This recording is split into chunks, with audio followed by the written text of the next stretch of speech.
নমস্কার, জয়গুরু। আজ থেকে প্রায় 137 বছর আগে পরম প্রেমময় শ্রী শ্রী ঠাকুর অনুকূলচন্দ্র ধরার মাটিতে জন্মগ্রহণ করেছিলেন।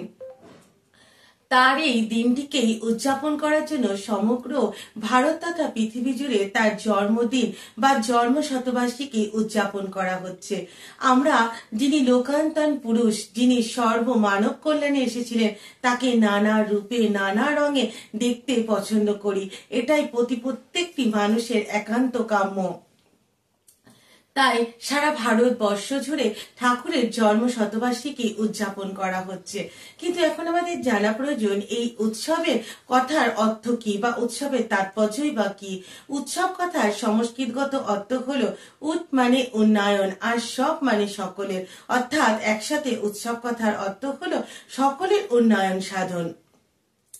তবে এই ধর্মীয় উৎসবের একটা নিজস্ব বৈশিষ্ট্য আছে, নিজস্ব তাৎপর্য আছে।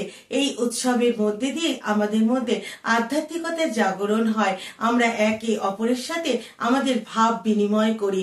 তবে এই উৎসব শুধুমাত্র আমরা উৎসবে আসব, ঠাকুর প্রণাম করব, আনন্দবাজারের প্রসাদ গ্রহণ করব আর চলে যাব, তা কিন্তু নয়। এই যে উৎসবে বিশিষ্ট ঋত্বিক দেবতারা আসেন, তাদের বলা কথা আমরা প্রত্যেকেই ঠাকুরের বাণীগুলিকে পড়ি, কিন্তু আমরা তো সঠিক অর্থে তার ব্যাখ্যা অনেকেই বুঝতে পারি না। কিন্তু যে ঋত্বিক দাদারা এত সুন্দর করে সেই বাণী পাঠ করছেন এবং বাণীর ব্যাখ্যা করছেন, ঠাকুর সম্বন্ধে নানান সমস্ত কথা বলছেন, সেগুলি আমাদের জীবনে আয়ত্ত করা এবং সেইভাবেই জীবনে চলাটাই আমাদের উৎসবের লক্ষ্য হওয়া উচিত। এই প্রসঙ্গে আমার একটা ব্যক্তিগত ঘটনার কথা বলি।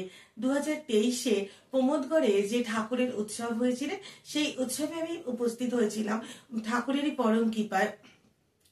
তো আমরা প্রত্যেক দিনই সকালে ঠাকুরের প্রার্থনার পর যে বাণীটি সকলেই প্রায় সৎসঙ্গীরা পাঠ করি, আমি অক্রোধী, আমি অমানী, আমি নিরলস, কাম লোভজিৎ বসু, আমি ইষ্ট প্রাণ সেবা পটু, অস্থি বৃদ্ধির যাজন চৈত্র পরমানন্দ, উদ্দীপিত শক্তির সমৃদ্ধ, তোমারই সন্তান প্রেমপুষ্ট চিরচেতন, অজয় অমর, আমায় গ্রহণ করো প্রণাম লও।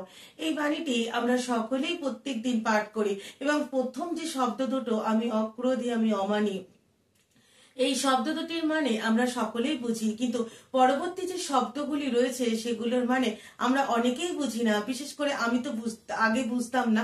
তো যাই হোক, এই বাণীটি তো সেই উৎসবে যখন ইষ্ট প্রসঙ্গ শুরু হয়, তখন বিশিষ্ট ঋত্বিক দেবতা পল্লবদা ইষ্ট প্রসঙ্গ করতে উঠে ঠাকুরের এই বাণীটিকেই ব্যাখ্যা করেন এবং প্রত্যেকটা শব্দকে তিনি বিশ্লেষণ করেন, প্রত্যেকটা শব্দের সঠিক অর্থ বুঝিয়ে দেন। এবং তার কাছ থেকে মানে তিনি নিজেও জানেন না তিনি আমার জীবনের কতটা পরিবর্তন করে দিয়েছেন। আগে আমি এটা ঠাকুর বলেছেন এই বাণীটিকে পড়তে, তো সেই অর্থেই আমি প্রত্যেক দিন পড়তাম, কিন্তু সেই উৎসব থেকে এসে প্রত্যেকটা শব্দকে যখন বুঝতে পারলাম, প্রত্যেকটা শব্দকে যখন নিজের চরিত্রের মধ্যে আয়ত্ত করার চেষ্টা করে চলেছি, এবং আমি বিশ্বাস করি একদিন ঠাকুরের বলা এই বাণীটির মতো নিজের চরিত্রকে গঠন করতে পারবো। তো এখানেই উৎসবের সার্থকতা, কারণ আমরা তো সকলেই বুঝতে পারি না ঠাকুরের সব কথা, কিন্তু ঋত্বিক দেবতারা অনেক ভালোভাবে এই কথাগুলোকে আমাদের বুঝিয়ে দেন। তাই যখন আমরা উৎসবে যাব, ঠাকুরের এই বলা বাণীগুলো, ঋত্বিক দেবতাদের এই কথাগুলো যখন আমরা আমাদের চরিত্রের মধ্যে তাকে ফুটিয়ে তুলতে পারবো, তখনই কিন্তু উৎসবের সার্থকতা। এরকমই তো মানে মানুষের স্বপ্ন ঠাকুর দেখেছেন, যারা নিজেদের, আমরা প্রত্যেকেই নানান ভুলের আমাদের সমষ্টি মানুষের চরিত্র। তাই সেই সমস্ত ভুলকে সংশোধন করে আমরা একটা নতুন জগতের প্রবেশ করব। সৎসঙ্গ আমাদেরকে সেই শিক্ষাই দেয়, মানুষ হওয়ার শিক্ষা দেয়। তাই এখানেই উৎসবের সার্থকতা। তবেই উৎসবের যে মাধুর্য বা উৎসবের যে তাৎপর্য তা মানে সম্পূর্ণ হবে। এইভাবেই আমরা জীবন পথে এগিয়ে যেতে পারবো। নমস্কার, জয় গুরু।